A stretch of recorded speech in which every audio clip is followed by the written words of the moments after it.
Assalamualaikum warahmatullahi wabarakatuh. Perkenalkan, nama saya Eli Fidianingsih, jabatan sebagai epidemiolog kesehatan di instansi Rumah Sakit Umum Ahmad Brahim Kabupaten Tanah Tidung. Pada kesempatan kali ini, saya akan menjelaskan mengenai nilai-nilai dasar PNS berakhlak melalui storybook dalam penugasan agenda 2 dengan tutor Dr. Anda Mardiana Arsyad, MH, Widya Suara, Ahli Media BPSDM Provinsi Kalimantan Utara. Melalui Surat Edaran Menteri Pendayagunaan Aparatur Negara dan Reformasi Birokrasi Nomor 20 Tahun 2021 tentang implementasi core values dan employer branding ASN. Dengan ini bangga melayani bangsa. Dengan core value-nya berorientasi pelayanan, akuntabel, kompeten, harmonis, loyal, adaptif, dan kolaboratif. Implementasi tugas pokok dan fungsi jabatan epidemiolog kesehatan di rumah sakit. 1. Berorientasi pelayanan, yaitu mampu memahami dan memenuhi kebutuhan masyarakat yang terjangkit pandemi COVID-19 dengan cara terus mengupdate diri dan tim rumah sakit untuk terus berinovasi dalam pelayanan yang cepat dan tanggap, dan selalu mempromosikan 5M pada masyarakat, yaitu mencuci tangan, memakai masker, menjaga jarak, menjauhi kerumunan, dan mengurangi mobilitas.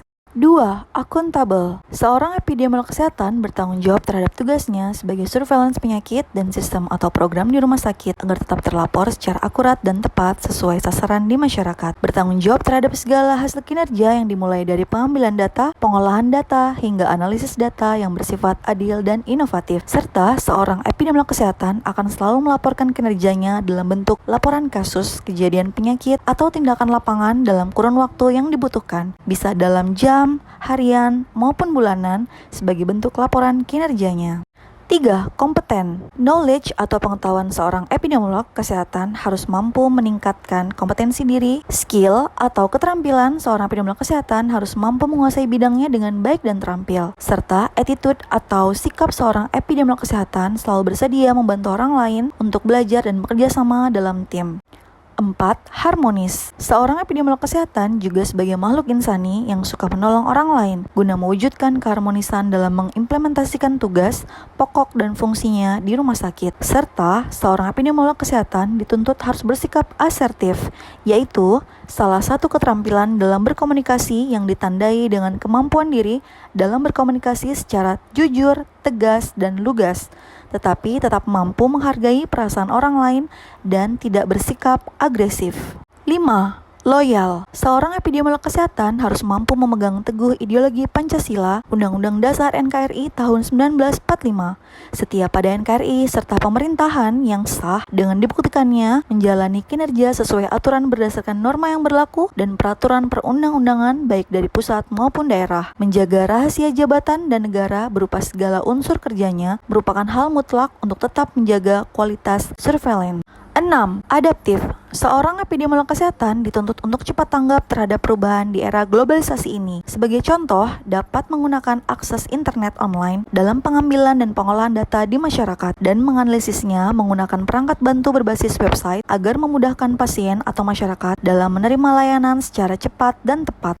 7. Kolaboratif. Epidemiolog kesehatan tidak bekerja sendiri dalam melakukan tugasnya, sehingga diperlukan sikap berkolaborasi terhadap berbagai pihak, seperti tim-tim dari puskesmas dan posyandu, bahkan puskesmas pembantu di wilayah kerja, sehingga tiap pihak mampu berkontribusi dalam memaksimalkan pengambilan data pada saat melakukan surveillance.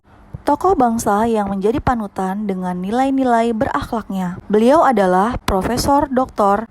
Insinyur Haji Baharudin Yusuf Habibie. 25 Juni 1936 sampai 11 September 2019. Adalah Presiden Republik Indonesia yang ketiga. Sebelumnya, B.J. Habibie menjabat sebagai Wakil Presiden Republik Indonesia ke-7, menggantikan Tri Sutrisno. Beliau juga menggantikan Soeharto yang mengundurkan diri dari jabatan presiden pada tanggal 21 Mei 1998. Gebrakan B.J. Habibie saat menjabat Menristek diawalinya dengan keinginannya untuk mengimplementasikan visi Indonesia. Menurut Habibie, lompatan-lompatan Indonesia dalam visi Indonesia bertumpu pada riset dan teknologi.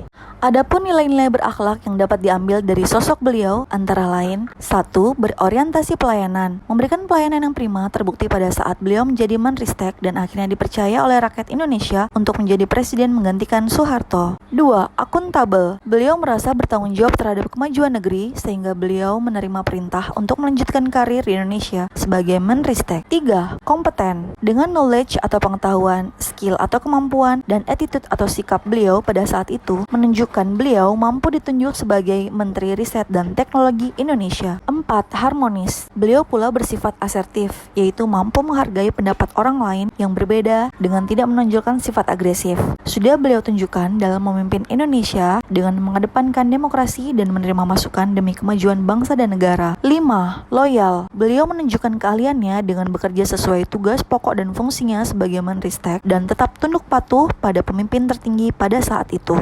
6. Adaptif. Beliau mampu bermimpi untuk membangun negeri Indonesia yang agraris menjadi negara industri dengan penguasaan ilmu pengetahuan dan teknologi. 7. Kolaboratif. Beliau pula mampu berkombinasi dan berkoordinasi dengan berbagai bidang demi kemajuan bangsa dan negara. Terima kasih dan wassalamualaikum warahmatullahi wabarakatuh.